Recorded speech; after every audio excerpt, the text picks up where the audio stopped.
ప్రార్థన చేసుకుందాం. ప్రార్థన చేసి రాత్రికాల సమయంలో ఆరాధన ప్రారంభించుకుందాం.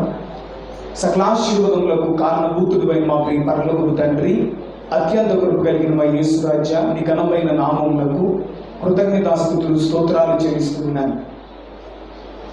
40 దినాల శక్తివంతమైన ఉపవాస దీక్షలో భాగముగా మరొక దినము మేమందరము నీ సన్నిధిలో పరిశుద్ధ సంఘముగా కూడుకొని మిమ్మల్ని స్తుతించి ఆరాధించిన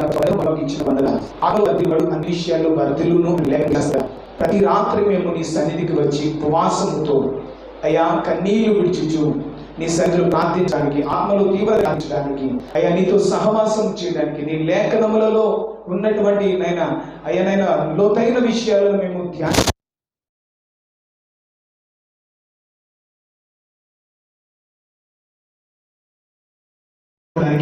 మాకు ఇచ్చిన కృపను బట్టి వందనాలు. 40 దినాల శక్తివంతమైన ఉపవాస ప్రార్థన ద్వారా సంఘము దీవించబడును గాక, సంఘము విస్తరించును గాక, జీవితంలో కుటుంబాలలో నిశ్చయముగా అద్భుతాలు జరుగును గాక. మా ప్రియమైన యేసయ్య, రాత్రికాల సమయంలో కొద్ది నిమిషాలు ఈ లేఖనములను ఆధారం చేసుకుని వాక్యాన్ని ధ్యానిస్తూ ఉండగా మా అందరితో మాట్లాడమని యేసయ్య నామంలో అడిగి వేడుకొంచున్నాం తండ్రి, ఆమేన్. 2 చేతులు పైకెత్తి సాయంకాలపు నైవేద్యం వల్ల దేవునికి ఒక మంచి స్తోత్రం చెప్దామా? దేవునికి స్తోత్రం, హల్లెలూయా. మంచిది. ఈ సమయంలో కొద్ది నిమిషాలు మనం దేవుని వాక్యాన్ని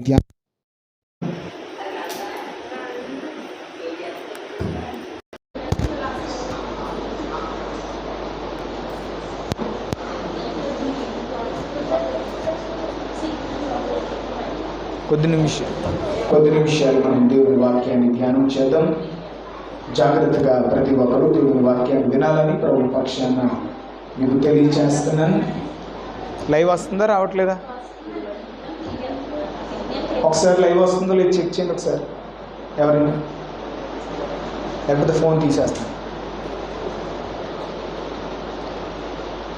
మన ప్రభువును ప్రియరక్షకుడైన యేసుక్రీస్తు వారి ఉన్నతమైన అతి శ్రేష్టమైన నామములో రాత్రికాల సమయంలో దేవుని సన్నిధిలో దేవుని సముఖంలో చేరి కూడి దేవుని నామాన్ని గణపరుస్తున్న దేవుని ప్రియబిడ్డలైన మీ అందరికీ, అదేవిధంగా ఆయా ప్రాంతాల్లో నుండి లైవ్ ద్వారా ప్రాంతాల్లో పాల్పొందుతున్న ప్రతి ఒక్కరికి ప్రభు అయిన యేసుక్రీస్తు నామంలో నా శుభాభివందనాలు తెలియజేస్తున్నాను. అందరికీ ప్రైజ్ ద లార్డ్. మన తండ్రి అయిన దేవుని నుండి, ప్రభు అయిన యేసుక్రీస్తు నుండి కృపా సమాధానములు మనందరికీ కలుగును గాక. ఆమేన్, హల్లెలూయా. వస్తుందా? అయిపోయిందా?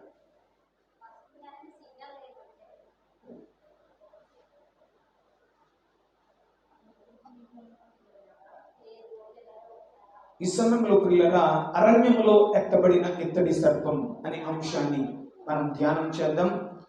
అరణ్యంలో ఎత్తబడిన ఇత్తడి సర్పం అనే అంశాన్ని పరిశుద్ధాత్మ సహాయం ద్వారా ఈ రాత్రికాల సమయంలో మనం ధ్యానం చేద్దాం.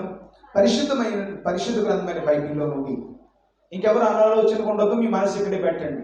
అది వస్తుంది, లేకపోతే వదిలేసేయండి. జాగ్రత్తగా దేవుని వాక్యాన్ని వినండి. పిల్లలు, ఈ రాత్రికాల సమయంలో అరణ్యంలో ఎత్తబడిన ఇత్తడి సర్పం అనే అంశాన్ని మనం ధ్యానం చేస్తూ కొరింథీయులకు రాసినటువంటి మొదటి పత్రిక 10వ అధ్యాయము 6వ వచనాన్ని ఎవరైనా తీసి చదివి సహాయం చేయండి. కొరింథీయులకు రాసిన మొదటి పత్రిక 10వ అధ్యాయము 6వ వచనాన్ని ఎవరైనా తీస్తే చదివి సహాయం చేయండి.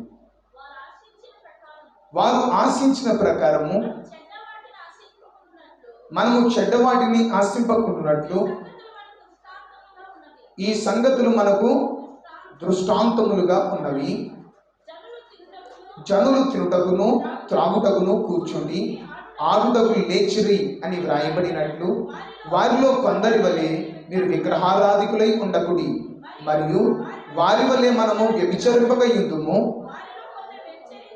వారిలో కొందరు వ్యభిచరించినందున ఒక్క దినముననే 23,000 మంది కూలిరి. స్పష్టంగా చదవాలి, కంగారు అయిపోకండి. నాకు అర్థమయ్యే విధంగా స్పష్టంగా చదవండి.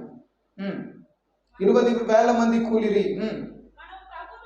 మనము ప్రభువుని శోధింపక యుందుము, వారిలో కొందరు శోధించి సర్పముల వలన నశించిరి. మీరు సనుగు కొనకుడి, వారిలో కొందరు సనిగి సంహారకుని చేత నశించిరి. ఈ సంగతులు దృష్టాంతముగా వారికి సంభవించి యుగాంతమందున్న మనకు బుద్ధి కలుగుటకై వ్రాయబడిను. దేవుడి వాక్యంలో నుండి రాత్రి మనందరితో మాట్లాడును గాక. దయచేసి ఏమీ అనుకోకండి.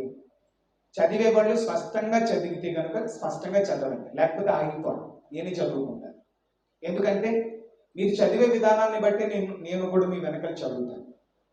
కాబట్టి చదివే వాళ్ళు ఎక్కడ సెంటెన్స్ ఎక్కడ వరకు చదవాలి, ఎక్కడ ఆపాలో అక్కడ వరకు చదవాలి, మధ్య మధ్యలో ఆపకూడదు. పిల్లలు ఇక్కడ చదువుతున్న దేవుని లేఖన భాగంలో, దేవుని గ్రంథంలో అపోస్తుడైన పౌలు గారి ద్వారా పరిశుద్ధాత్మ దేవుడు కొరింథీయులకు రాసిన మొదటి పత్రికలు ఈ విషయాలు చాలా స్పష్టంగా వ్రాయించారు. పిల్లలు ఏంటంటే ఇశ్రాయేలీ ప్రజల యొక్క అరణ్య ప్రయాణము, ఇశ్రాయేలీ ప్రజల యొక్క అరణ్య ప్రయాణము క్రొత్త నిబంధనలో ఉన్నటువంటి క్రైస్తవులము, విశ్వాసులము, దేవుని పిల్లలమైన మనకు యుగాంతమునకు అంటే దేవుని రాకడకు, యుగ సమాప్తికి సమీపముగా ఉన్న మనకు పిల్లరా బుద్ధి కలుగుటకై ఈ సంగతులన్నీ దృష్టాంతములుగా వారికి సంభవించిన ఆ సంగతులు పిల్లర యుగాంతమందున మనకు బుద్ధి కలుగుటకై వ్రాయబడెను అని పౌలు భక్తుని ద్వారా పరిశుద్ధాత్మ దేవుడు ఈ విషయాన్ని చాలా స్పష్టంగా వ్రాశారు. ప్రభునందు పిల్లలు ఇక్కడ మనం చదువుతుంటే ఆ కొరింథీయులకు రాసిన మొదటి పత్రిక 10వ అధ్యాయం 6వ వచనంలో వారు ఆశించిన ప్రకారము మనము చెడ్డ వాటిని ఆశింపకుండునట్లు ఈ సంగతులు మనకు దృష్టాంతములుగా ఉన్నవి. అంటే అరణ్య ప్రయాణములో ఇశ్రాయేలీ ప్రజలు ఎలాంటివి ఆశించారట? చెడ్డ వాటిని ఆశించారు. మనిషికి ఆశ ఉంటుంది, కానీ ఆశకు కూడా లిమిట్ ఉంటుంది. మనిషికి ఆశ ఉంటుంది, ప్రతి మనిషికి ఆశ ఉంటుంది. మనిషి అంటేనే ఆశాజీవి. కానీ ఆశకు కూడా హద్దులు ఉంటాయి, లిమిట్స్ ఉంటాయి. పిల్లరా లిమిట్స్ని మించి పిల్లరా మనము ఆశిస్తే అది దురాశగా ఉంటుంది. నా ప్రియమైనటువంటి వాళ్ళరా, వారు చెడ్డవాటిని ఆశించారు కనుక వారి వలె మనము చెడ్డవాటిని ఆశింపగయుందుము అని రాశాడు. ఇంకా అంటాడు అక్కడ 7వ వచనంలో, ఆ అరణ్య ప్రయాణంలో వారు ఏం చేశారంటే ఒక చోటికి వచ్చేసరికి సినాయి పర్వతం మీదకి మోషే ఉపవాస దీక్షకు వెళ్ళాడు. దేవుడు సినాయి పర్వతం మీదకి దైవజనుడైన మోషేని పిలిచాడు. ఎందుకు పిలిచాడంటే ఇశ్రాయేలీ ప్రజలకు పిల్లరా ఎలా బ్రతకాలో, ఎలా జీవించాలో వారికి శాసనములు కలిగినటువంటి ధర్మశాస్త్రమును, విధులను, న్యాయ విధులను, పిల్లరా కట్టడలను వారికి తెలియజేయడానికి దేవుడు పిల్లల ధర్మశాస్త్రాన్ని ఇవ్వడానికి సినాయి కొండ మీదకి దేవుడు పిలిచినప్పుడు మోషే దైవజనుడు సినాయి పర్వతం మీదకి వెళ్ళాడు. వెళ్ళిన తర్వాత ఇశ్రాయేలీ ప్రజలు కింద ఏం చేశారో తెలుసా? మోషే అన్న అయినటువంటి అహరోను దగ్గరకు వచ్చి, మోషే అన్నవాడు ఉన్నాడో చచ్చాడో మాకు తెలియదు, కాబట్టి ఇదిగో మా అరణ్య ప్రయాణంలో మా ముందు నడవడానికి మాకు దేవుడు కావాలి. ఏమని అడిగారు? మా ముందు నడవడానికి మాకు దేవుడు కావాలి అని అంటే, దేవుడా అని చెప్పి లేదు లేదు పిల్లరా ఇది పొరపాటు అని చెప్పేసి ఎంత చెప్పినా కానీ ఇశ్రాయేలీలు అహరోనుతో వాదించి, మోషే అన్నవాడు ఉన్నాడో చచ్చాడో మాకు తెలియదు, కాబట్టి ఇదిగో చిన్నపిల్లడి చేతిలో ఒక దూడ బొమ్మ ఉంటే అది తీసుకొచ్చి ఇదే దేవుడు అని కేకలు వేస్తే వాళ్ళ చెవుల మీద, వాళ్ళ ఒంటి మీద ఉన్న బంగారపు వస్తువులు తీసుకొచ్చి అహరోనుకి ఇస్తే అహరోను పోత పోసిన ఒక దూడ విగ్రహాన్ని తయారు చేసే ఒక పోత పోసిన దూడ విగ్రహాన్ని తయారు చేస్తే ఆ దూడ విగ్రహం ముందు పిల్లల ఇశ్రాయేలీ ప్రజలు భయంకరమైనటువంటి విగ్రహారాధన చేస్తూ దేవునికి వ్యతిరేకముగా జీవము కలిగిన దేవుణ్ణి వాళ్ళని ఐగుప్తు నుండి విడిపించి అద్భుతాలు చేసి అద్భుత రీతిగా నడిపిస్తున్నటువంటి ఆ జీవము కలిగిన సర్వశక్తి కలిగిన యెహోవా దేవుణ్ణి బాధ పెడుతూ ఆయనకు ఆయాసకరంగా వ్యతిరేకంగా రక్షించలేనటువంటి ఒక దూడ విగ్రహాన్ని పోత పోయించుకొని దాన్ని పూజిస్తూ ఆరాధిస్తూ, అంత మాత్రమే కాకుండా అక్కడ ఏం చేశారో తెలుసా? జనులు తినుటకు త్రాగుటకు కూర్చుని ఆ దూడను చేసుకుని ఏం చేశారట? విందులు వినోదాలు తినుడు త్రాగుచు ఆటలాడుచు, తినుచు త్రాగుచు ఆటలాడుచు వారు జీవిస్తుంటే పిల్లరా, ఆ దినమున వారు చేసిన విగ్రహారాధనను బట్టి ఆ దినం ఏం చేశారట? వారు విగ్రహారాధన చేసి ఆ దూడ విగ్రహముతో వారు చేసినటువంటి ఆ విగ్రహారాధనే వ్యభిచారము అని రాశాడు. దేవుని కంటే ఎక్కువగా వారు విగ్రహారాధనను ప్రేమించడం ద్వారా అది వ్యభిచారం అని రాశాడు. ఆ దినమున ఆ దూడతో వారు వ్యభిచరించినందున ఒక్క దినమునని 23,000 మంది చచ్చిపోయారట. ఎంతమంది చచ్చిపోయారట? దేవుని కోపము, దేవుని ఉగ్రత వారి మీదకి కుమ్మరించబడినందున 23,000 మంది చనిపోయేది అంటూ ఆ కింద అంటాడు, మనము ప్రభువుని శోధింపక యుందుము. వాళ్ళ అరణ్యంలో చాలా సార్లు ప్రభువుని శోధించారట. మనం ఎవరిని శోధించకూడదు? ప్రభువుని.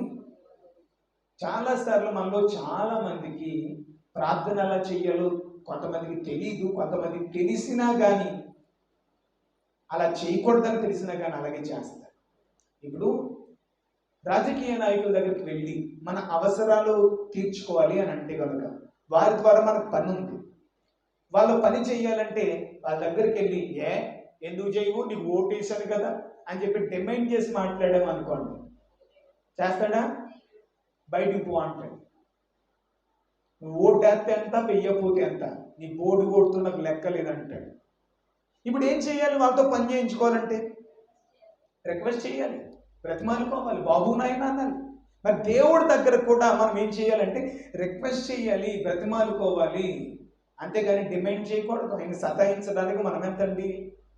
పిల్లలు వాళ్ళు ఏం చేశారంటే ప్రభువుని శోధించారట. వాళ్ళు ప్రభువుని శోధించారు. వారి మనం ప్రభువుని శోధింపకుందుము. వారు శోధించినందున సర్పముల వలన నశించిరి. వారు ప్రభువుని శోధించినందున దేవుడు ఏం చేశాడు? సర్పములను పంపించాడు. ఆ సర్పముల వలన వారు నశించిపోయారు అని రాశాడు. ఇంతకీ ఈ విషయాన్ని కొరింథీ పత్రికలో పౌలు భక్తుడు కొరింథీ సంఘానికి ఎందుకు జ్ఞాపకం చేస్తున్నాడు? కొరింథీ సంఘమునకేనా, లేకపోతే పిల్లల కొత్త నిబంధన క్రైస్తవులమైనటువంటి విశ్వాసులమైన దేవుని పిల్లలమైన మనందరికీనా అంటే మనందరి కొరకు. ఎందుకంటే ఈ సంగతులు దృష్టాంతములుగా వారికి సంభవించి, ఎవరికి? అరణ్య ప్రయాణములో ఉన్నటువంటి ఇశ్రాయేలీ ప్రజలకు దృష్టాంతములుగా సంభవించాయి. మరి మన కోసం ఎందుకు మాట్లాడుతున్నాడు? ఆ సంగతులను ఎత్తి పౌలు భక్తుని ద్వారా పరిశుద్ధాత్మ దేవుడు ఎందుకు మాట్లాడుతున్నాడంటే యుగాంతమందున్న మనకు బుద్ధి కలుగుటకై. మనం దేనికి సమీపంగా ఉన్నాం? యుగాంతానికి. మీలో చాలా మంది అనుకోవచ్చు 2012లోని యుగాంతం అన్నారు, యుగాంతం మీద పెద్ద మూవీ తీశారు, యుగాంతం రాలేదు కదా. ఇప్పుడు 2024 అంటే ఏంటి? 12 సంవత్సరాలు అయిపోయింది. ఎన్ని సంవత్సరాలు? ఆ మూవీ తీసి యుగాంతం అని చెప్పి 12 సంవత్సరాలు అయిపోయింది, అయినా కానీ యుగాంతం రాలేదు అని అనుకుంటున్నారేమో. ఈరోజు ప్రపంచంలో ఎక్కడ చూసినా యేసుక్రీస్తు ప్రభుల వారు మత్తయి సువార్తలో 4 సువార్తలో చెప్పిన రాకడ సూచనలు జరుగుతున్నాయి. ఆయన రాకడలో పిల్లరా కరువులు వస్తాయి అన్నాడు, యుద్ధాలు వస్తాయి అన్నాడు, భూకంపాలు వస్తాయి అన్నాడు, జలప్రలయాలు వస్తాయి అన్నాడు, జనం మీదకి జనం, రాజ్యం మీదకి రాజ్యం, ఇవన్నీ కూడా జరుగుతాయి. ఆయన రాకడకు ముందు ప్రపంచంలో ఎప్పుడు కని విని ఎరగనటువంటి వింత వింత తెగులు, రోగాలు విజృంభిస్తాయని చెప్పాడు. అవి జరుగుతుంది నా పిల్లరా. కాబట్టి ఇవి దేవుని రాకడ సూచనలు కనుక ఆ దేవుని రాకడ కొరకు మనము సిద్ధపాటు కలిగి ఉండాలి. ఈ సంగతులన్నీ దృష్టాంతములుగా ఇశ్రాయేలీ ప్రజల అరణ్య ప్రయాణములో వారికి సంభవించి యుగాంతమందున మనకు బుద్ధి కలుగుటకై. ఏం కలుగుతాయి అంటే బుద్ధి కలగచ్చేదంటే బుద్ధున్నోడు ఏం చేస్తాడు? బుద్ధున్నోడు ఏం చేస్తాడు? ఇల్లు చక్క పెట్టుకుంటాడు. బుద్ధి ఉన్నవాడు ఇల్లు చక్క పెట్టుకుంటాడు. బుద్ధి ఉన్నవాడు బండ మీద తన ఇల్లు కట్టుకుంటాడు దేవుని మాట విని. బుద్ధి కలిగిన కన్యక వలె బుద్ధి ఉన్నవాడు దివిటీలను నూనెను సిద్ధం చేసుకొని దేవుని రాకడ కొరకు ఎదురు చూస్తాడు. బుద్ధి లేనివాడు అలాగే చెప్తాడు. ఈ పాస్టర్ ఆయన పనా పాట నా చిన్నప్పటి నుంచి చెప్తున్నాను, వచ్చినప్పుడు చూద్దాంలే, అప్పటికప్పుడు సిలువులో దొంగలాగా నేను కూడా మారు మనసు పొందేసి ఎత్తబడిపోదాం అని చెప్పేసి పిల్లల అతి తెలివితేటలు, సొంత జ్ఞానాన్ని ఉపయోగిస్తూ ఉంటారు. పిల్లల ఈ సమయంలో అక్కడ మనం చదివిన లేఖన భాగంలో ఒక విషయాన్ని మీరు బాగా అర్థం చేసుకున్నారు లేదు కానీ అక్కడ ఏమని రాయబడిందంటే ఈ సంగతులు దృష్టాంతములు అంటే వారికి కన్నులారా వారి జీవితంలో నెరవేరుని కట్టుకథలు కాదు, కల్పితం కాదు. ఇది యథార్థంగా ఇశ్రాయేలీ ప్రజల యొక్క అరణ్య ప్రయాణంలో వారికి దృష్టాంతములుగా సంభవించాయి. మరి మన కోసం ఎందుకు చెప్తున్నాడు పరిశుద్ధాత్మ దేవుడు అంటే మనకు బుద్ధి కలగడానికి దేవుడు రాయించాడట. ఏం కావాలి? ఈ విషయాలు విన్నప్పుడు చదివినప్పుడు మనకి ఏం రావాలి? బుద్ధి రావాలి, బుద్ధి మార్చుకోవాలి. పిల్లల ఇంకా అసలు ధర్మశాస్త్రంలో ఉన్నటువంటి ఈ విషయాలను మనం పాటించాలా, వీటి గొడవ మనకెందుకు అని మీరు ఆలోచన చేస్తే కొలస్సీ పత్రిక 2వ అధ్యాయం 17వ వచనంలోను, కొలస్సీ పత్రిక 2వ అధ్యాయం 17వ వచనంలోను, హెబ్రీ పత్రిక 10వ అధ్యాయం 1వ వచనంలోను పిల్లరా అక్కడ ఏమని రాయబడిందంటే ధర్మశాస్త్రము రాబోవు మేలుల యొక్క ఛాయ, నిజస్వరూపము క్రీస్తులో ఉన్నది. దేవునికి స్తోత్రం చెప్దామా? ఉందా మీ బైబిల్లో?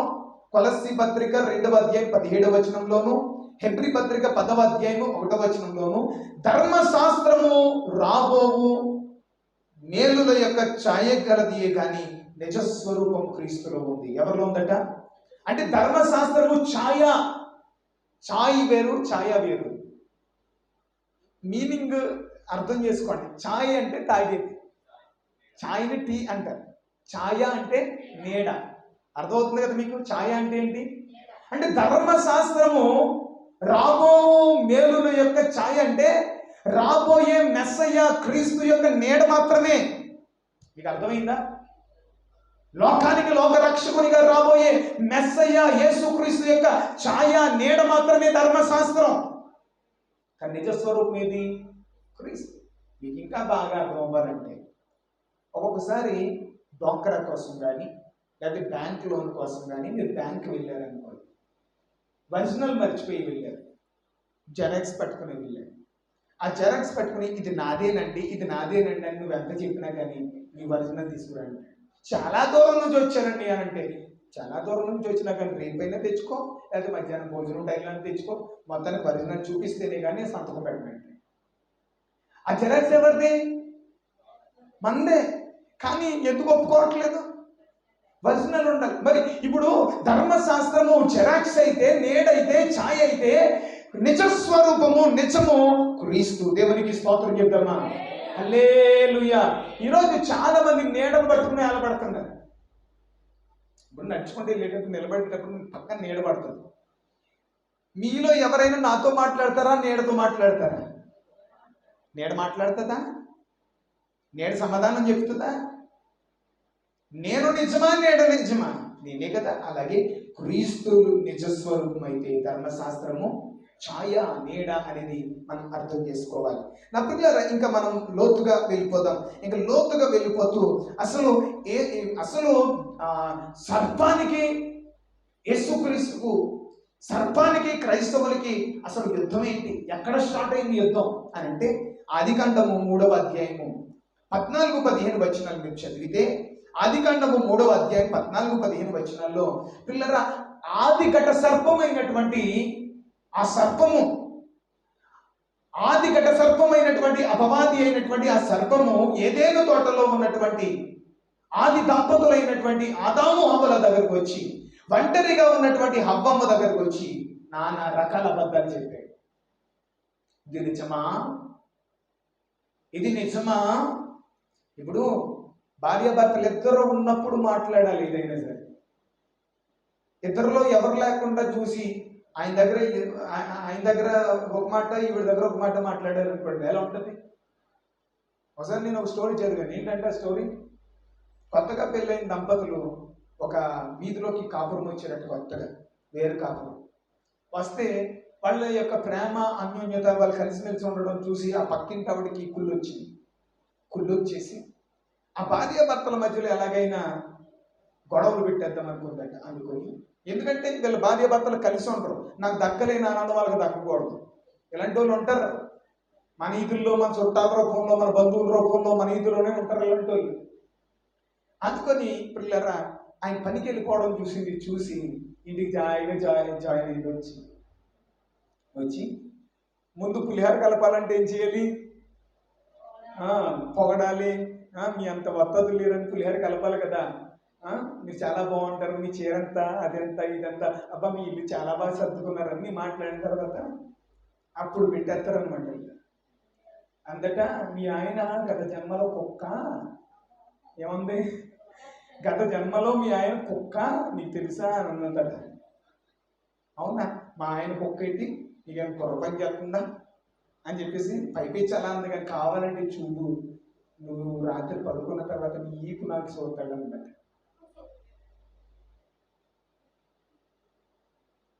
అలా పెట్టేసిన తర్వాత పిల్లరా వచ్చే దారిలో, సాయంత్రం వచ్చే దారిలో ఒక సెంటర్లో ఆయన ఆపేసి ఆయనతో గత జన్మలో మీ ఆవిడ ఒప్పరితే, మీ ఆవిడే ఒప్పరితే నీకేం తెలుసు, మీ క్యాస్ట్ అనుకుని, మీ ఊళ్ళు అనుకుని, మీ దగ్గర వాళ్ళు అనుకుని చేసేసుకున్నవేమో ఒప్పరిది కదా జనంలో. కావాలంటే చూడు, రాత్రికి మీ ఆవిడ పడుకున్న తర్వాత ఈపు నాకు చూడని చెప్పిందండి. పెట్టేసిందా? మా ఆవిడ ఒప్పరిదేంటి, నీకు మెంటలేంటి అని చెప్పేసి తిట్టాడు. కానీ ఇద్దరిలో నడుపుపోయింది బేసం. ఆ రోజు పాపం అమ్మగారు నాకు నీరసం ఉంది, నువ్వు భోజనం పెట్టుకుతుంది అని చెప్పేసి తొందరగా మనసు ఎక్కేసి పడుకుంది. పడుకోలేదు, నిద్రపోలేదు, దొంగ నాటకాలు అన్నమాట. ఒప్పరుడా కాదని తెలిసి, కుక్క కాదని తెలుసుకోవాలి కదా. బాగానే పడుకుండిపోయిందని చెప్పి వెంటనే పిల్లరా ఏం చేసేది, నిండు మనోడు నిద్రపోయిందా లేదా అని లైట్ వేసి ఆపి కొన్ని చిత్రాలు చేసేది. చేసిన తర్వాత బాగా నిద్రపోయి, ఇప్పుడు నిద్రపోయిన వాళ్ళు అనుకోండి, నిద్రపోయిన వాళ్ళు లేపచ్చు, కానీ నటించే వాళ్ళు లేపగలమా? లేపలేం కదా. సో పిల్లరా నిద్రపోయింది అనుకుని ఏం చేశాడంటే మనోడు ఈపు నాగి చూసాడట. ఈపు నాగి చూడగానే అప్పుడు లేవలేదు, కానీ నిజంగా ఆవిడ చెప్పినట్టే కుక్కే ఈడు, గత జనంలో కుక్క బుద్ధులు ఎక్కడ పోతాయని అనుకుందట. అనుకుని అతను అనుకున్నాడంట, మరి శరీరం ఎలా ఉంటుంది, ఉప్పుగానే ఉంటుంది కదా. నిజంగానే ఉప్పది అనుకున్నాడు. అనుకున్న తర్వాత ఉదయాన్నే లేచాడు. ఏయ్ టిఫిన్ పెట్టవే ఉప్పరదానా అన్నాడట. టిఫిన్ పెట్టవే ఉప్పరదానా అంటే, ఎరా కుక్క నీ టిఫిన్ పెట్టడం ఏంటరా, నువ్వు పెట్టుకు తినలేవా అందట. స్టార్ట్ అయిపోయింది గొడవలు. పెట్టేసింది కదా. అసలు ఆ గొడవ ఎక్కడ దాకా వెళ్ళిపోయిందంటే విడాకుల దాకా వెళ్ళిపోయి పెద్దలు వచ్చి సెటిల్మెంట్ చేయాలి. అసలు ఏంటి గొడవ ఎక్కడ అంటే, ఇదిగో నన్ను ఉప్పరదని అంటున్నాడు అంటే, అదిగో నన్ను కుక్క అంటుంది అంటే, అసలు కుక్కని ఎందుకన్నావు, ఉప్పరదాన్ని ఎందుకన్నావు అంటే, ఇదిగో మా ఇంటి పక్కన ఒక ఆవిడ ఇలా చెప్పింది. ఓహో పెట్టేసిందా మహాతల్లి. ఇలాంటి వాళ్ళు ఉంటారు. అలాగే పిల్లరా ఇక్కడ బైబిల్ గ్రంథంలో హవ్వమ్మ కూడా అపవాది లేనిపోయింది మాయ మాటలు చెప్పేశాడు. ఇది నిజమా, దేవుడు మిమ్మల్ని ఏదైనా చదువుతున్నాడా అంటే, నీకు సమాధానం చెప్పాల్సిన పని నాకేంటి? రోజు నా దేవుని స్వరం వింటున్నాను, నా భర్త స్వరం కూడా నేను వింటున్నాను. మధ్యలో నువ్వెవడో ఎక్కడి నుంచి వచ్చావు? ఇద్దరు మధ్యలో మూడో వాడికి చోటిచ్చావు అనుకోండి, జీవితాలు నాశనమే. ఇద్దరు వ్యక్తుల మధ్యలో మూడో వ్యక్తిని చోటిస్తే ఆ జీవితాలు నాశనమే, కుటుంబాలు నాశనమే. ఏదైనా ఉంటే ఇద్దరు మాట్లాడుకుని సెట్ చేసుకోవాలి, ఏదైనా సరే. అంతే తప్ప మూడో వ్యక్తులకి మనము చోటెక్కకూడదు. పిల్లరా అలా ఎప్పుడైతే మాయ మాటలు చెప్తే వెంటనే అవ్వ మాయలు పడిపోయింది. దేవుడు అన్ని తినమన్నాడు, కానీ ఆ తోట మధ్యలో ఉన్నటువంటి మంచి చెట్ల తెలివినిచ్చి వృక్ష ఫలం తినొద్దు, తింటే చచ్చిపోతారని చెప్పాడు. అప్పుడు అది వెంటనే ఏమన్నాడు తెలుసా, మీరు చావనే చావరు. అదొక అబద్ధమైతే మీరు చావనే చావరు, అది తింటే దేవతల్లా మారిపోతారు. దురాశ పుట్టించేసాడు. దేవతల్లా మారిపోతారు. మనుషుల్లా ఉన్న మేము దేవతల్లా మారిపోతామనేసరికి దురాశ వచ్చేసి తాను తిన్నదే కాకుండా తన భర్తతో కూడా తినిపించి ఈరోజు మానవులమైన మనకు మరణాన్ని తీసుకొచ్చింది.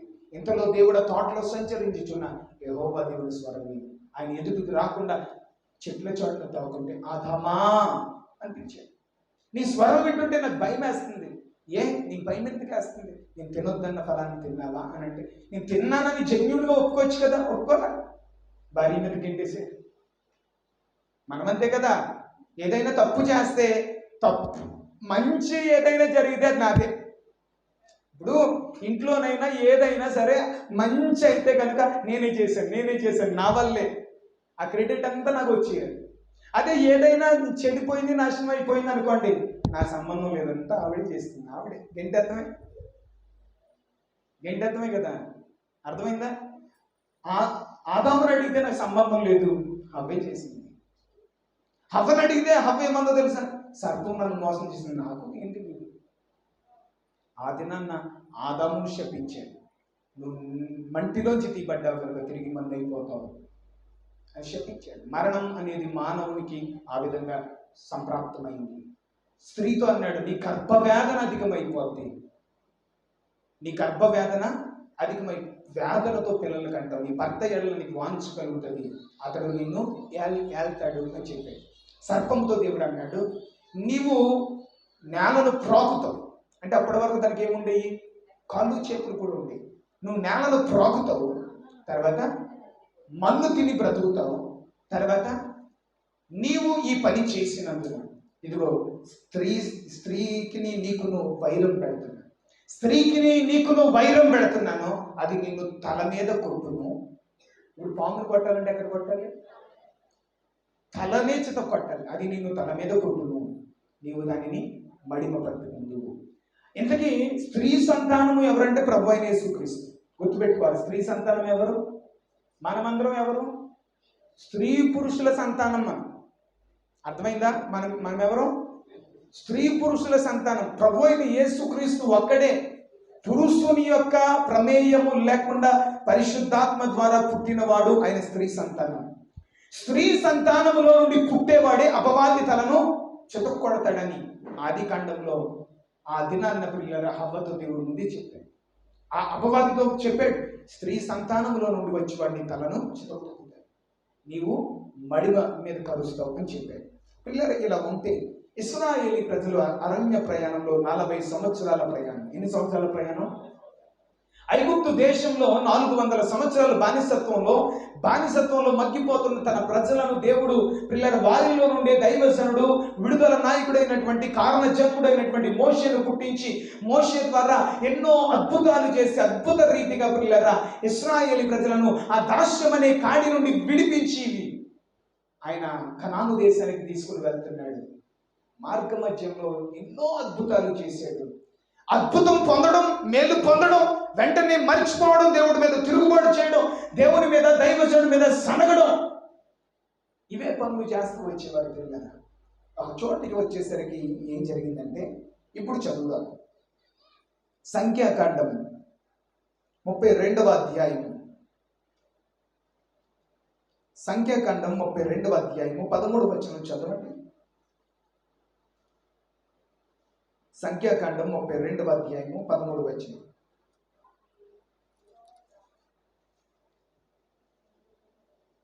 అప్పుడు యెహోవా కోపము ఇశ్రాయేలీయుల మీద రగులు కొనగా, యెహోవా దృష్టికి చెడు నడత నడిచిన ఆ తరము వారు నశించి వరకు అరణ్యములో 40 ఏండ్లు ఆయన వారిని తిరుగులాడ చేశాను. దేవునికి స్తోత్రం చెప్తామా? అసలు మీకు ఒక విషయం చెప్పిన, ఐగుప్తు దేశం నుంచి కనాను దేశానికి ప్రయాణం ఎన్ని రోజులో తెలుసా? 40 days, 40 రోజులు. 40 రోజుల ప్రయాణం వీళ్ళ సనగడం వల్ల, వీళ్ళ అవిధేయత వల్ల, వీళ్ళ తిరుగుబాటు చేయడం వల్ల పిల్లరా దేవుడు ఏం చేశాడు తెలుసా? 40 దినాల ప్రయాణాన్ని 40 సంవత్సరాలుగా మార్చేశాడు. సనిగిన వారందరూ, ఆ చెడ్డతరము వారందరూ అరణ్యంలో రాలిపోయి నశించిపోయేంత వరకు అరణ్యంలోనే తిరుగులాడు చేసేటంటే అక్కడికక్కడే తిరిగారు.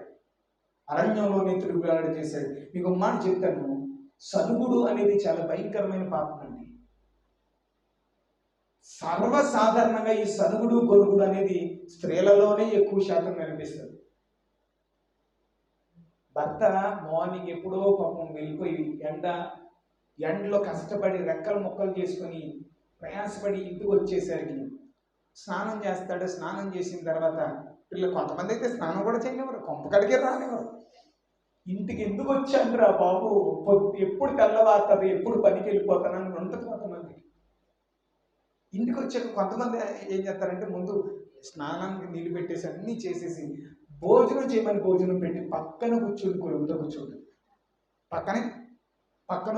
పక్కన బల్లు, చెవులో జోరేగా, చెప్పులో రాయి, ఇలా ఉంటారు కొంతమంది. ఎప్పుడు మాట్లాడాలో తెలియదు కొంతమందికి. అలా భోజనం పెట్టి పక్కన కూర్చొని కొలిగితే తినబుద్ధి వేస్తుందా? తినేవాడు తింటాడా? ఇంకొంచెం వేసుకో అంటే చాలమ్మా నీ మాటలకే నిండిపోయింది గడుపు అంట. నా ప్రియమైనటువంటి వాళ్ళ ఈ మాటలు నేను ఎందుకు చెప్తున్నానంటే, సనుగుడు అనేది భయంకరమైనటువంటి పాపం అని బైబిల్ చెప్తుంది. ఆ సనుగుడు వల్లే కదా 40 దినాల ప్రయాణం 40 సంవత్సరాలుగా మారిపోయి ఆ సనిగిన వారందరూ అరణ్యంలో రాలిపోయారు. ఇసుకలో కప్పెట్టేశాడు దేవుడు. ఆడవాళ్ళకు ఉండొచ్చు కానీ సనుగుడు మొగోడికి ఉందంటే దాన్ని భరించడం చాలా కష్టం. తెలుసా మీకు? సర్వసాధారణంగా ఎక్కడో ఉంటారు కొంతమందికి ఆ సనుగుడు. కానీ అనుమానం ఉన్న వాళ్ళకు ఉంటుందండో సనుగుడు. అనుమానం జబ్బు ఉన్న వాళ్ళకు ఉంటుంది సనుగుడు. వాళ్ళ సనిగారంటే కనుక ఇది గాడికి పూసి వరకు వదలరు. సంవత్సరాలు తరబడినా కానీ వదలరు. మన కుదురున్న కన్నూరు ఏం చెప్తారు తెలుసా? పెళ్ళి అయిన తర్వాత ఫస్ట్ నైట్, ఆ నైట్ పిల్లల మాట్లాడుకోవడానికి చాలా డిస్కషన్ ఉంటుంది కదా. మా ఊళ్ళో అనుకున్నారు, మా మేనమామకి ఇచ్చి పెళ్లి చేద్దాం అనుకున్నారు, లేకపోతే మా బంధువుల్లో పలానా వ్యక్తికి ఇచ్చి పెళ్లి చేద్దాం అనుకున్నారు, పలానా అమ్మాయిని నాకు నేను చేసుకోవాలని చెప్పేసి అంటారు. అలా అంటే పొరపాటున నువ్వు చేరాలనుకో, నువ్వు ఏ పెళ్ళికి వెళ్ళినా వాళ్ళు వచ్చారనుకో, అంతే ఇంకా నీకు ఈ మనశ్శాంతి ఉండదు. ఆ పెళ్లిలో ఇంటికి వచ్చాక మనశ్శాంతి ఉండదు. ఇంకా ఎన్ని రోజులైనా సరే అలాగే మొహం మార్చుకుని ఉంటారు, మాడిపోయిన చపాతీలాగా, లేకపోతే పిల్లరా వేరేగా అయిపోతూ ఉంటాయి అన్నమాట. ఇంకా వీళ్ళకి మాట్లాడకుండా, రే మీ అమ్మతో చెప్పరా నేను పనికి వెళ్తున్నానని, మీ అమ్మతో చెప్పరా నేను టిఫిన్ టేబుల్ మీద పెట్టేశానని పిల్లలు వాడుకుంటుంటారు అనమాట. మధ్యలో పిల్లలు బలైపోతూ ఉంటారు. చాలా మంది జీవితాల్లో, చాలా మంది కుటుంబాలలాగా ఉంటాయి. సనుగుడు అంత భయంకరం అండి నా ప్రియమైనటువంటి వాళ్ళ. ఇకపోతే సనుగుడు వల్ల ఎంత ప్రమాదం ఉందో ఈ రాత్రికాల సమయంలో మనం నేర్చుకుంటున్నాం. కాబట్టి మీలో ఎవరికైనా సనిగే గుణం ఉంటే కనుక ఆ సనుగుడు అనేది నీ జీవితాన్ని నాశనం చేస్తుంది, నీ కుటుంబాన్ని నాశనం చేస్తుంది. దాన్ని విడిచిపెట్టేసేయండి. పిల్లలు ఇక్కడ సంఖ్యాకాండం 21వ అధ్యాయంలో రండి. సంఖ్యాకాండం 21వ అధ్యాయము. సంఖ్యాకాండం 21వ అధ్యాయంలో 4వ వచనాన్ని చదువుతున్నాను. వారు ఎదోము దేశమును చుట్టి పోవాలని హోరు కొండ నుండి ఎర్ర సముద్ర మార్గముగా సాగినప్పుడు మార్గాయాసము చేత జనుల ప్రాణము సొమ్మసిల్లేను. దేవునికి స్తోత్రం చెప్దామా. వీళ్ళు ఐగుప్తు దేశం నుంచి వీళ్ళరా కనాను దేశానికి ప్రయాణం చేస్తున్నారు. వీళ్ళ అరణ్య ప్రయాణంలో 40 సంవత్సరాల అరణ్య ప్రయాణంలో వీళ్ళరా వీళ్ళు ఎన్నో దేశాలను, రాజులను యుద్ధము చేసి జయించి వీళ్ళరా వారు స్వాధీనపరుచుకుంటూ వారు తమ దేశానికి వెళ్తూ ఉండగా మార్గ మధ్యంలో పిల్లరా వారికి ఎదోము దేశం ఎదురైంది. ఏ దేశం అట? ఎదోము దేశం. ఎదోమీయులు యాసావు సంతానం. ఎవరి సంతానం? యాసావు తెలుసా మీకు? తెలుసా తెలీదా? యాసావు తెలుసా తెలీదా? ఇస్సాకుకు 2 కబల పిల్లలు.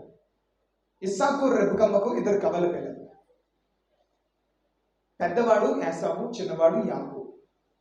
కడుపులో ఉన్నప్పుడు పెనుగులాడుకున్నాను, నేను ముందెళ్తాను అని యుద్ధమే జరిగింది లోపల. కానీ యాసావు ముందు బయటకు వచ్చేస్తే యాకోబు మడుగు పట్టుకుని బయటకు వచ్చాడు. వీళ్ళిద్దరు అన్నదమ్ములు. ఎవరు? యాకోబు, యాసావు. ఎదోమీయులు ఎవరు? యాసావు సంతానం. మరి ఇశ్రాయేలీలు ఎవరు? యాకోబు సంతానం. మీకు అర్థమైందా? ఎదోమీయులు యాసావు సంతానం, అన్నగారి సంతానం. ఈ ఇశ్రాయేలీలేమో యాకోబు అంటే తమ్ముడు సంతానం. అన్న తమ్ముడు పిల్లలు వెళ్ళు. ఇప్పుడు ఎదోము దేశమును మీద నుంచి వెళ్ళాలి అని అనుకున్నారు. ఎదోమీయులు చంపి తొక్కుకుంటూ వాళ్ళని ఆక్రమించుకుని స్వాధీనపరుచుకుని వెళ్ళాలి. కానీ ఇశ్రాయేలీలు ఎంతైనా యాకోబు అన్నగారి పిల్లలు కదా, అన్న తమ్ముల పిల్లలు. మన యాకోబు అన్న పిల్లలతో, సంతానంతో మనకి యుద్ధం ఏంటి, మనకు గొడవలేంటి అని చెప్పి ఈ దేశంతో యుద్ధం చేసుకుని ఈ దేశాన్ని ఆక్రమించుకుని వెళ్ళొద్దు అని చుట్టూ తిరిగి వెళ్దాం అనుకున్నారంట. ఎలా వెళ్దాం అనుకున్నారు? చుట్టూ తిరిగి వెళ్ళేసరికి అండి ప్రాణమంతా నీరసిల్లిపోయింది. ఎదోము దేశమును చుట్టి పోవాలని హోరు కొండ నుండి ఎర్ర సముద్ర మార్గం గుండా సాగిపోయినప్పుడు మార్గాయాసము చేత. ఇప్పుడు షార్ట్ కట్ లో వెళ్ళేదానికి చుట్టూ తిరిగి వెళ్ళేదానికి ఎంత తేడా ఉంటుంది? చుట్టూ తిరిగి వెళ్తే చుక్కలు కనబడతాయి మనం పట్టపగలి కదా. షార్ట్ కట్లో వెళ్ళామనుకోండి, ఎవరైనా మనకి ఇది కాదు ఆ దారి చాలా బాగుంటుందని చుట్టూ తిరిగి తీసుకెళ్ళారు అనుకోండి, ఆ ప్రయాణం వల్ల అలిసిపోయి మనకి ఎంత చిరాకు వచ్చేసి ఆ చిరాకు ఎవరి మీద చూపించేస్తాం కదా. అలానే భార్య మీద వెనకాల కూర్చున్నవాడి మీదే కాదు, బండి మీద కూడా చూపిస్తాం. అవునా కదా? బండి ఇంకా రేజ్ అయిపోద్ది. ఇంకా పిల్లరా మార్గాయాసం చేత వాళ్ళు చాలా సొమ్మసిల్లిపోయారు, అలిసిపోయిన తర్వాత అలిసిపోయారు. కోపం ఎవరి మీద చూపించారు తెలుసా? కోపం అంతా దేవుని మీద, దైవజనుడైన మోషే మీద చూపించారు. చదువుతున్న చూడండి 5వ వచనం. కాగా ప్రజలు దేవునికి మోషేకును విరోధముగా మాట్లాడి. ఎవరికి విరోధంగా మాట్లాడుతున్నారు? ఒకటి దేవునికి విరోధంగా మాట్లాడుతున్నారు, రెండవది దైవజనుడైనటువంటి మోషేకు విరోధంగా మాట్లాడుతున్నారు. ఈరోజు మనలో కూడా చాలా మంది సమస్యల వల్ల, శోధనల వల్ల, ఇరుగు ఇబ్బందుల వల్ల, కష్ట నష్టాల వల్ల చాలా అలసిపోయి ఇంకా తట్టుకోలేక ఓర్చుకోలేక ఈ పాస్టర్ గారు ఎన్నిసార్లు చెప్పాడు, ప్రార్థన చేశాను ఓర్చుకోమ్మా, నీ జీవితంలో దేవుడు అద్భుతం చేస్తానని ఎన్నిసార్లు చెప్పాడు, ఏం జరిగిందండి అని దైవజనుడిని దూషిస్తావు. దేవుడు ఏం చేశాడు, దేవుడు ఏం చేశాడు, దేవుడు ఉన్నాడు అంటూ దేవుడిని కూడా దూషిస్తావు. వాళ్ళు కూడా అలాగే చేశారు. దైవజనుడి మీద, దేవుని మీద విరోధంగా మాట్లాడారు. ఏమని మాట్లాడారు? వాళ్ళు మాట్లాడిన విరోధంగా మాట్లాడిన మాట్లాడేదో చూడండి. ఈ అరణ్యంలో చచ్చుటకు ఐగుప్తు నుండి మీరు మమ్మను ఎందుకు రప్పించారు? అరణ్యంలో చంపడానికి తీసుకొచ్చారా దేవుడు నువ్వు కలిసి? మోషేతో అంటున్నారు, అరణ్యంలో నీ దేవుడు నువ్వు కలిసి ఈ అరణ్యంలో మమ్మల్ని చంపడానికి తీసుకొచ్చారా? ఇంకేమంటున్నారు తెలుసా? ఇక్కడ ఆహారము లేదు. అరణ్యంలో ఏం లేదట. మిమ్మల్ని అడుగుతున్నాను, అరణ్యంలో వారికి ఆహారం ఉందా లేదా చెప్పాలి. అరణ్యంలో వారికి ఆహారం ఉందా లేదా? వాళ్ళు ఏమైనా కష్టపడ్డారా? విత్తనాలు విత్తుకొని పంట కోసుకొని కష్టపడి వండుకొని తిన్నారా? వాళ్ళు కష్టపడకుండా, వండుకోకుండా, ప్రయాసపడకుండా దేవుడు 3 పూట్ల పరలోకంలో దేవదూతలు తినే శ్రేష్టమైన ఆహారం మన్నా పెట్టాడు. ఏం పెట్టాడమ్మా? మన్నా. 78వ కీర్తన 25వ వచనం మీరు చదువుకుంటే, 78వ కీర్తన 25వ వచనంలో దేవదూతలు తినే ఆహారాన్ని వారు భుజించురి అని రాశాడు. అమ్మ, ఎవరు తినే ఆహారం అంట? పరలోకంలో దేవదూతలు తినే ఆ శ్రేష్టమైన ఆహారం మన్నాను వారు భుజించారు. ఇకపోతే చూడండి, ఆహారము లేదు అన్నారు. కడుపు నిండా దేవుడు పరలోకంలో దేవదూతలు తిని శ్రేష్టమైన ఆహారం మన్నా పెట్టినా కానీ ఆహారం లేదన్నారు. రెండవదిగా నీళ్లు లేవు. ఏం లేవట చెప్పాలి, ఏం లేవట? అది అబద్ధమా కాదా? 40 సంవత్సరాలు తమను వెంబడించిన బండలోనిది వారి త్రాగిరి. కొరింథీ పత్రిక 10వ అధ్యాయం 1-2 వచనాలు మీరు చదువుకుంటే, తమను వెంబడించిన బండలోనిది వారి త్రాగిరి అంటే నీటి కొరత లేకుండా 40 సంవత్సరాలు దప్పిక చేత ఎవరు అల్లాడిపోకుండా, గొంతెండిపోయి దప్పిక చేత చచ్చిపోకుండా, పిల్లరా ఆయన ఆ క్రీస్తు అనే బండ అరణ్యంలో వారిని వెంబడించి వారి దాహం తీర్చింది.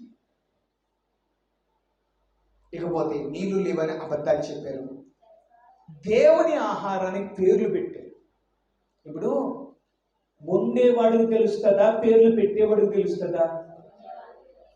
ఉప్పు లేదని, పులుపు ఎక్కువైపోయిందని, కారం ఎక్కువ వేసేసామని. ఒక్కరోజు వంట వండి చూడు. ఒకరోజు వంటగదిలోకి వెళ్ళి ఒక్కరోజు వంట వండి చూడు, తెలుస్తుంది.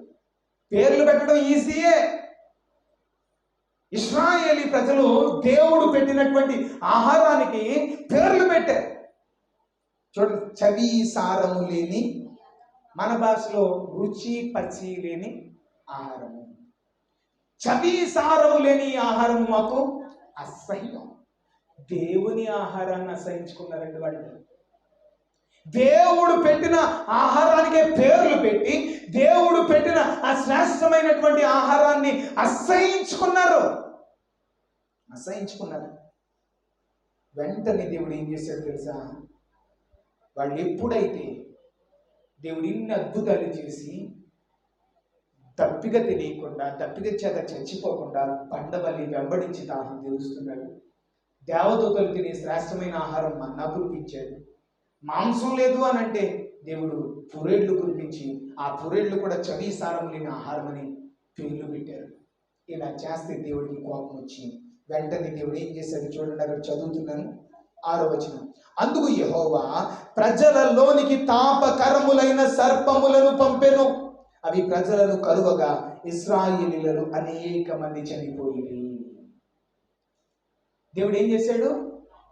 సనిగినందున దేవుడు ఆహారానికి, దేవుని అద్భుతాలకు కృతజ్ఞత లేకుండా తిరుగుబాటు చేస్తూ దేవుని మీద, దేవుని సేవకుడైన మోషే మీద మమ్మల్ని చంపడానికి తీసుకొచ్చారంటూ ఇష్టం వచ్చినట్టుగా నోరు ఉంది కదా అని మాట్లాడుతుంటే దేవుడు చూసుకుంటాడా? ఇప్పుడు ఎవరితోనైనా పెట్టుకోవచ్చు, దేవుడితో పెట్టుకోకూడదు.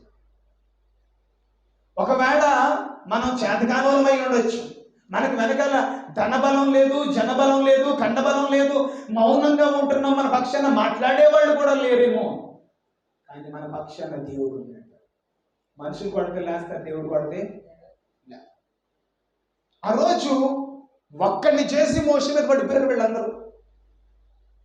దేవుడు ఊరుకుంటాడా?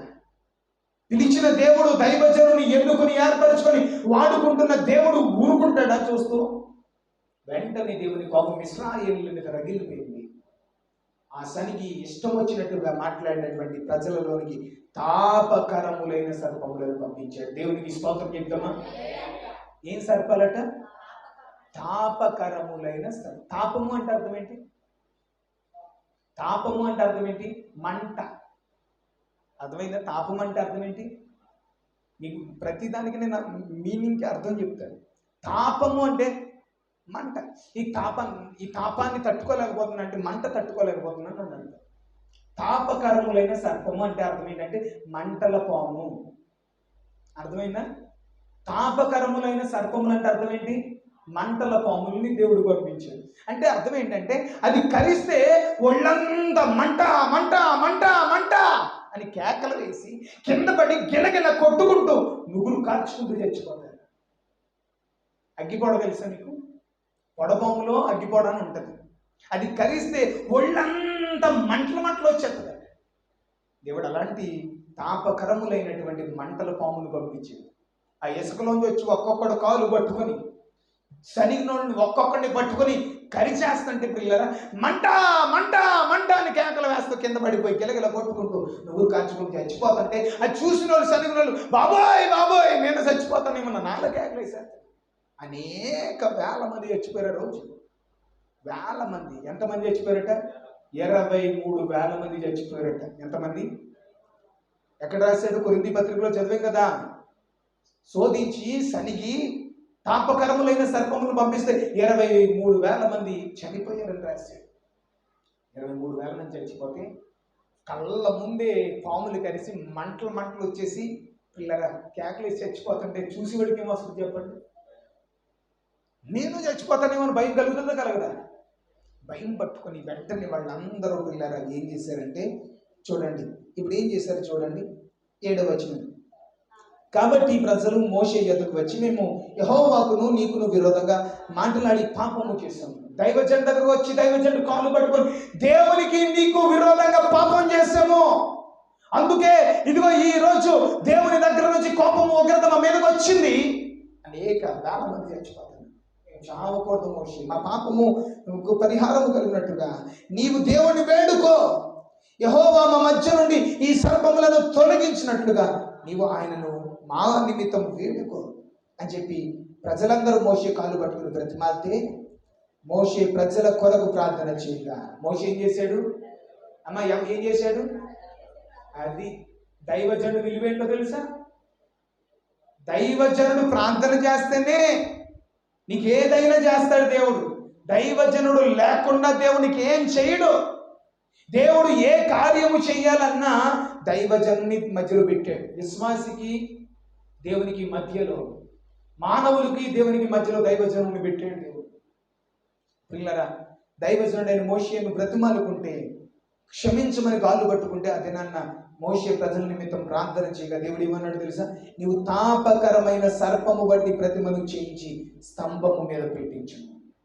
ఏం చేయమన్నాడు? తాపకరమైనటువంటి సర్పము వంటి ఒక ప్రతిమ. ప్రతిమ అంటే అర్థం ఏంటంటే విగ్రహం. ఒక ప్రతిమ, ఒక విగ్రహం చేయించి స్తంభం మీద దాన్ని పెట్టించు. ఎత్తైన స్తంభం మీద పెట్టించు, దానిని నిదానించి చూచిన వాడు బ్రతుకుతాడు. ఏమని చెప్పాడమ్మా? అప్పుడు కరవబడిన ప్రతి వాడు, చూడండి రాస్తున్నాడు, అప్పుడు కరవబడిన ప్రతి వాడు దానిని చూచి బ్రతుకునని మోషేకు సెలవిచ్చాడు. కాబట్టి మోషే ఇత్తడి సర్పము ఒకటి చేయించి స్తంభము మీద దాన్ని పెట్టించాను. అప్పుడు సర్పపు కాటు తిన్న ప్రతి వాడును, ఏ కాటు తిన్నారట? సర్పపు కాటు తిన్న ప్రతి వాడును ఆ ఇత్తడి సర్పమును నిదానించి చూచినందున బ్రతికెను. దేవునికి స్తోత్రం చెప్తామా? మోషే ప్రార్థన చేస్తే దేవుడు ఏం చెప్పాడు? తాపకరమైన సర్పము వంటి ప్రతిమను చేయించమంటే ఇత్తడి సర్పపు ప్రతిమను చేయించి స్తంభము మీద పెడితే సర్పపు కాడు తిన్న ప్రతి వాడు ఆ ఇత్తడి సర్పమును నిదానించి చూచినందున, నిదానించి కన్ను పెద్దవి చేసుకుని నిదానించి చూసినందున వారు బ్రతికి.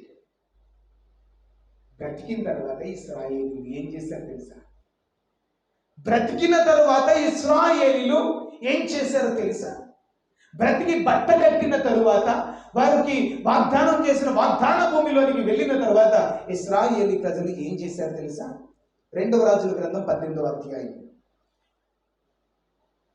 హిజ్కియా రాజు పరిపాలన కాలానికి వచ్చేసరికి ఇశ్రాయేలీ ప్రజలు ఏం చేశారో చదువుదాం. చూడండి, 2వ రాజుల గ్రంథం 18వ అధ్యాయము. 18వ అధ్యాయంలో 1 నుంచి 4 వచనాలు చదువుదాం. చదవండి, గట్టిగా చదవండి. ఇశ్రాయేలీలను ఏలిన యానా కుమారుడైన హోషియా ఏలుబడిలో 3వ సంవత్సరం నందు యూదా రాజును ఆహాజు కుమారుడైన హిజ్కియా ఏలన ఆరంభించెను. హిజ్కియా ఏలన ఆరంభించినప్పుడు 20 ఏండ్ల వాడై యెరూషలేములో 29 సంవత్సరములు ఏలెను. అతని తల్లి జకరియా కుమార్తె, ఆమె పేరు అబి అని పేరు. తన పితరుడైన దావీదు చేసినట్లు అతడు యెహోవా దృష్టికి పూర్ణముగా నీతిని అనుసరించాను. ఉన్నత స్థలములను, అంటే హిజ్కియా రాజు అయిన తర్వాత ఇశ్రాయేలు యూదా దేశంలో ఉన్నటువంటి ఉన్నత స్థలముల మీద ఇశ్రాయేలీలు చేసిన విగ్రహారాధన బలిపీఠలన్నింటినీ కూలగొట్టేశాడు. దేవతా స్తంభములను పడగొట్టేశాడు. మోషే చేసిన ఎత్తడి సర్పమును ఉంది ఇక్కడ. ఎక్కడ చేశాడు మోషే? అరణ్య ప్రయాణములో దేవుని మీద సనిగితే ఇశ్రాయేలీ ప్రజలు తాపకరమైన సర్పములను పంపిస్తే ఆ సర్పము కాదు తిన్న ప్రతి వాడును ఎత్తడి సర్పాన్ని నిదానించి చూస్తే బ్రతికారు. ఆ ఎత్తడి సర్పాన్ని హిజ్కియా రాజు పరిపాలన వరకు యూదులు ప్రియులారా ఏం చేశారు తెలుసా? ఆ ఎత్తడి సర్పానికి నెహుష్టాను అని పేరు పెట్టారు. ఏం పేరు పెట్టారు? అందరూ చెప్పాలి, ఏ పేరు పెట్టారు? నెహుష్టాను అంటే నాగదేవత. అర్థమైందా? ఏమని పేరు పెట్టారు? నెహుష్టాను అంటే నాగదేవత అని అర్థం. నేను ఎవరిని విమర్శించింది? ఎవరి దేవుని దేవతను నేను విమర్శించింది. ఎక్కడి నుంచి వచ్చింది ఈ పామును ఆరాధించే ఆరాధన అంటే? ఎక్కడి నుంచే వచ్చింది. నిర్మోహమాటంగా చెబుతారు. ఎవరైనా మతోన్మాదులు కానీ అన్యజనులు కానీ మీ మనోభావాలు దెబ్బతినేటట్టుగా నేను మాట్లాడట్లేదు, కానీ నాకు చిన్న క్లారిటీ కావాలి. క్లారిటీ ఏంటంటే, నాగుల చవితి అనేది మేము తోటలో ఉంటాం. ఒక రోజు ఉదయాన్నే లేచేసరికి మా ఇంటి చుట్టూ మామూలుగా ఏ టైంలో కూడా పిట్ట మనిషిగా అనిపించడు. తోటలో ఉంటుంది మా ఇల్లు. ఊరి చివరి తోటలో ఉంటుంది మేము. అయితే ఉదయాన్నే లేచి బ్రష్ చేద్దామని సింక్ దగ్గరకు వచ్చి చూస్తే తీర్థంలో ఉన్నారు జనం. ఏంటిలో బాబు ఇవ్వాలంటే నాగుల చవితి టపాసులు పేల్చేస్తున్నారు. ఓ తిరణాలు జరుగుతున్నట్టుగా. ఎక్కడ చీమలు పెట్టిన పొట్టల్లో అందులో తుప్పల్లో తిరిగేస్తున్నారు, గుడ్లు పెడుతున్నారు, టపాసులు పెడుతున్నారు, పాలు పోతున్నారు, దన్నాలు పెడుతున్నారు. చాలా చేశారు. అప్పుడు నాకు అనిపించింది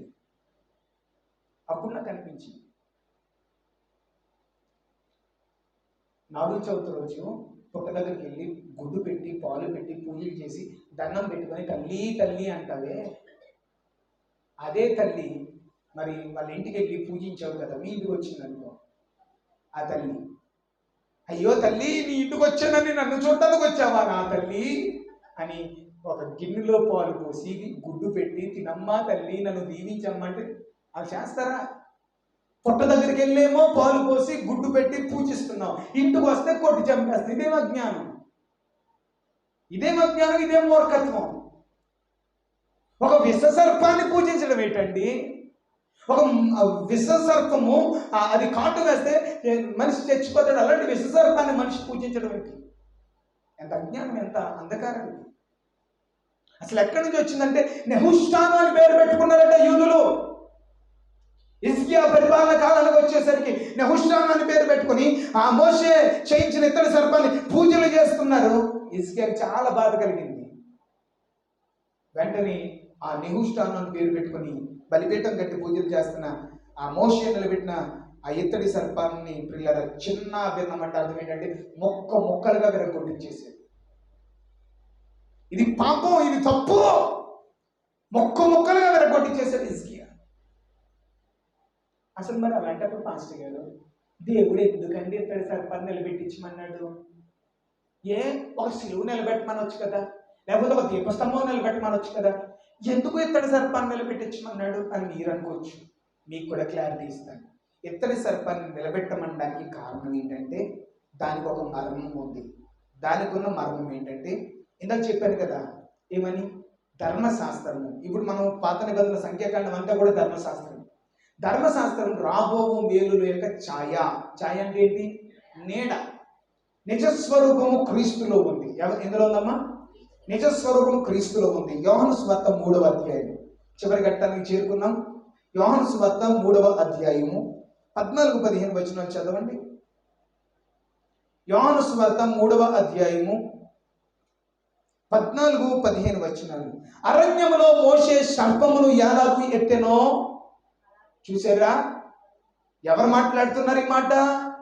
సాక్షార్థం లోక కళ్యాణార్థమై మానవ పాప పరిహారం కొరకు ముల్లోకాలను ఏలే మహాచక్రవర్తి అయిన దేవాది దేవుడు, ఎవరు సమీపింపలేని తేజస్సులో అమరత్వం కలిగిన దేవుడు, అద్వితీయుడు, అదృశ్యుడు, ఆ గొప్ప దేవుడు శరీరధారిగా మన మధ్యకు దిగి వచ్చి కన్యమరి గర్భమున పుట్టి మన కొరకు రక్తం కచ్చి ప్రాణం పెట్టిన ఆ ప్రభు అయిన యేసుక్రీస్తు ప్రభువు శరీరధారిగా ఉన్న దినాలలో ఆయన స్వయంగా చెప్పిన మాట ఏంటో తెలుసా? అరణ్యములో మోషే సర్పమును ఎలాగూ ఎత్తెనో.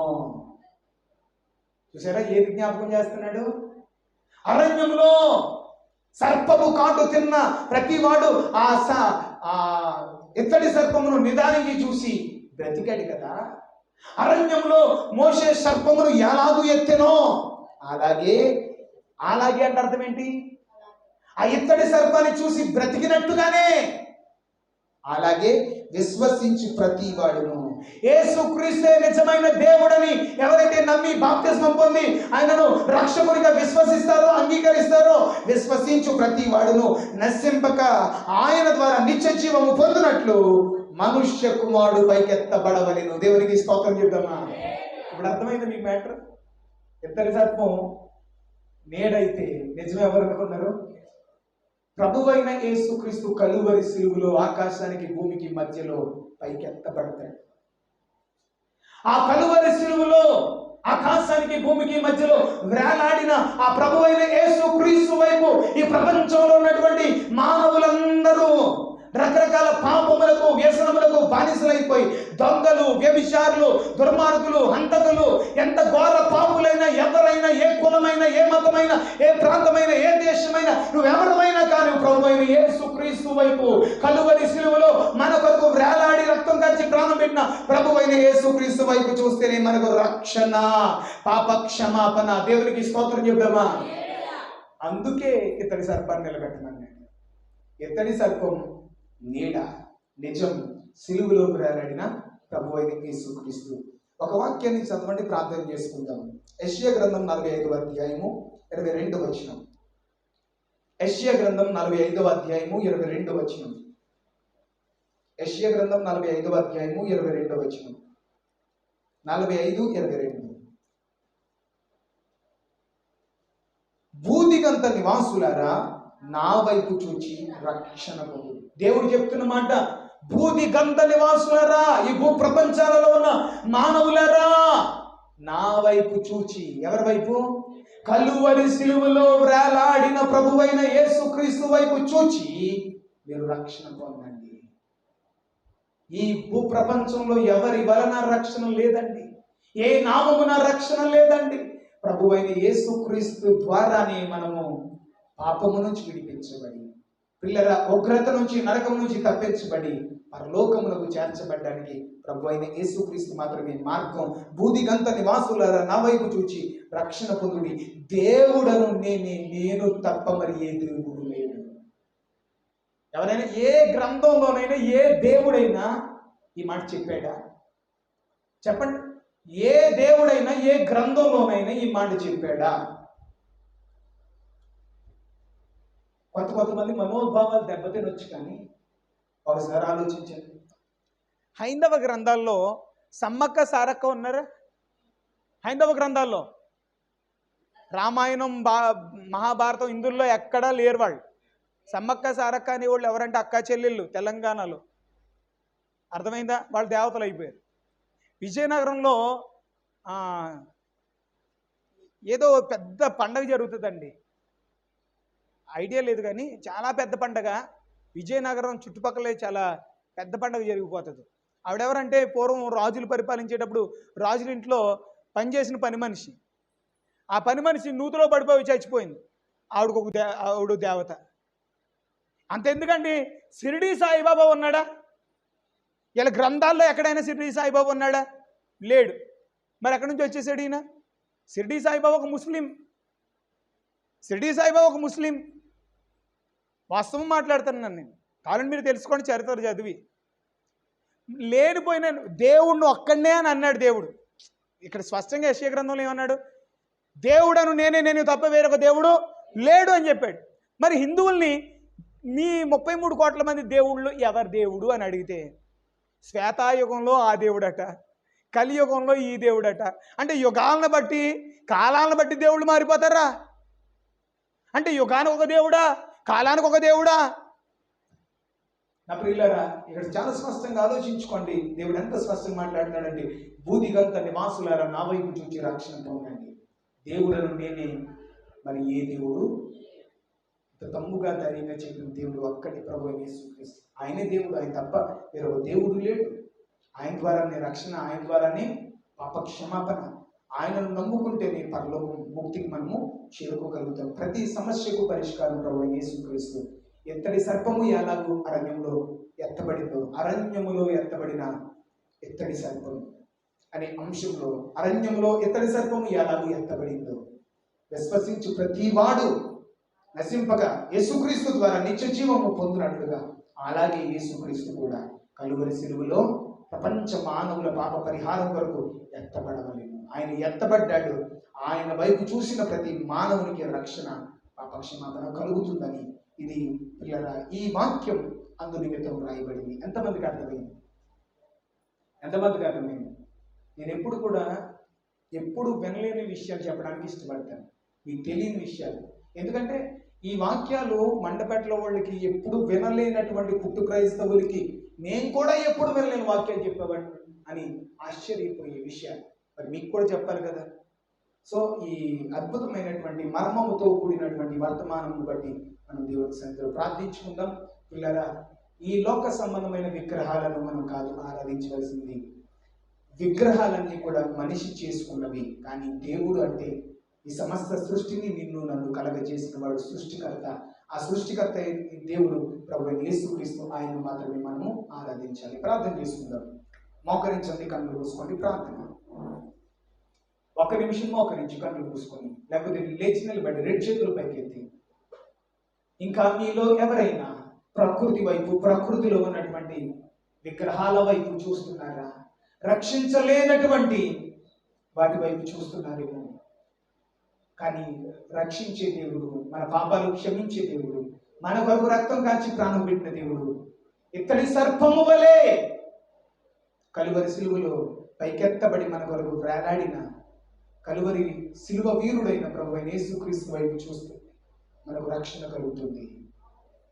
సకలాశీర్వాదములకు కారణభూతుడైన మా ప్రియ పరలోకపు తండ్రి, అత్యంత కృప కలిగిన మా యేసు రాజా, నీ ఘనమైన నామమునకు కృతజ్ఞతాస్తుతులు స్తోత్రాలు చెల్లిస్తున్నాను.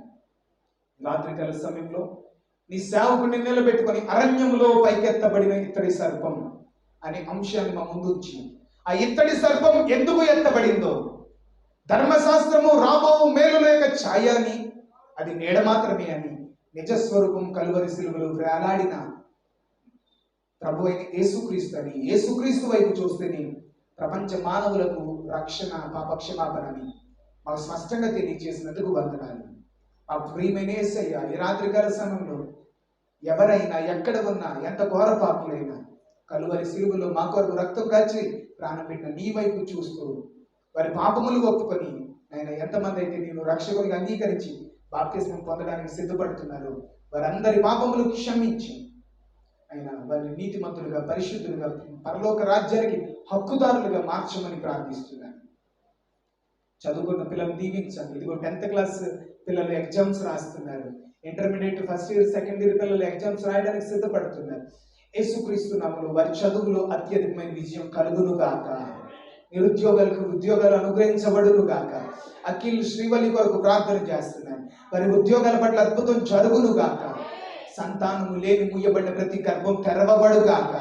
ప్రసాద్ బాబుని, అనూషను జ్ఞాపకం చేసుకొని అద్భుతం చేసినందుకు వందనాలు. నీకు వందనాలు తండ్రి. వివాహాలు కాలేని వారికి పరిశుద్ధ వివాహాల పట్ల అద్భుతం జరుగు గాక. మా ప్రియమైన తండ్రి, గర్భిణీ స్త్రీలకు సుఖవంతమైన ప్రసవం అనుగ్రహించబడు గాక. ఈ సమయంలో తండ్రి, ఇగో ఉద్యోగస్తులు, వ్యాపారస్తులు, కూలి పని వ్యవసాయం చేసుకున్న వారు వారి నమ్మకత్వాన్ని బట్టి చేతుల కష్టార్జితము దీవించబడును గాక. అనారోగ్యాలతో, వ్యాధి బాధలతో, అప్పుల సమస్యలతో బాధించబడుతున్న వారికి యేసు నామములో స్వస్థత, విడుదల కలుగును గాక. సొంత గృహాలు లేని వారికి, స్థలం నుండి నిర్మించుకోవడానికి స్తోమత లేని వారికి వారి సొంత ఇంటి కల నెరవేర్చబడును గాక. తాపేశ్వర సంఘాన్ని, సంఘ బిడ్డలను వారి కుటుంబాలు దీవించండి. టికెట్ పగల సంఘాన్ని, సంఘ బిడ్డలను వారి కుటుంబాలు దీవించండి. మండపేట న్యూ కాలనీ సంఘాన్ని, సంఘ బిడ్డలను వారి కుటుంబాలు దీవించండి. గొల్లపొద్దు సంఘాన్ని, సంఘ బిడ్డలను వారి కుటుంబాలు దీవించండి. మాకు, మా సంఘాలకు, సంఘ పరిచర్యలకు వ్యతిరేకముగా పనిచేస్తున్న సకలంగా దురాత్మ శక్తుల క్రియలని యేసు నామములో బంధిస్తున్నాను. ఈ రాత్రి లైవ్ ద్వారా ఈ ప్రాంతాల నుండి ప్రాంతాలు పాల్గొంటున్న ప్రతి ఒక్క బిడ్డను వారి కుటుంబాన్ని కూడా దీవించండి. యేసయ్య నామములో అడిగి వేడుకొంచున్నాం తండ్రి. మన ప్రభువైన యేసుక్రీస్తు కృప సదాకాలము మనందరికీ తోడై నడిపించి బలపరిచి ఆశీర్వదించును కాక. God bless you. అందరికీ ప్రైజ్ ది లార్డ్.